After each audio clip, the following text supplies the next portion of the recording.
রাজ্যপালের ভাষণের উপরে বক্তৃতা ছিল এবং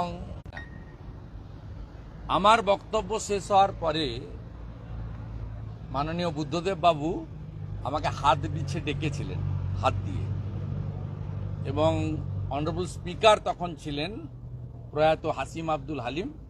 তিনি আমাকে মার্শালকে পাঠিয়ে বললেন, মাননীয় মুখ্যমন্ত্রী আপনার সঙ্গে কথা বলতে চান। তা আমি অধ্যক্ষ মহোদয়ের পিছন দিয়ে গিয়ে কথা সেদিন বলেছিলাম। কি কথা হয়েছিল তো অনেকবার বলেছি, ভবিষ্যতে বলবো, সংক্ষিপ্ত সময়ে বলবো না। তার জন্য আমাকে তৃণমূল কংগ্রেস পানিশমেন্ট দিয়েছিল। আজকে যিনি জেলবন্দি আছেন, তৎকালীন তৃণমূলের যিনি leader of the legislature party ছিলেন, leader of the opposition,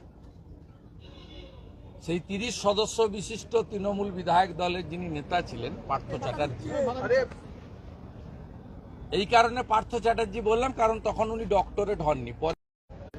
leader of the Trinamool Congress legislature party, তার অথবা তৃণমূলের মালিকের পারমিশন ছাড়া ডেকে ফেলেছেন। আমি চলে গেছি। আমি তখন junior MLA, first time elected. আমি চলে গেছি। এই অপরাধে আমাকে শাস্তি পেতে হয়েছিল। সেটা আজকের এই বিধানসভায় এসে আমার মনে পড়ে যাচ্ছে।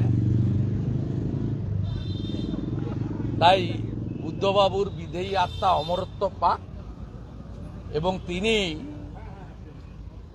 পশ্চিমবাংলার তার রাজনৈতিক নীতির বিরোধী আমরা ছিলাম, আছি, ভবিষ্যতেও থাকবো।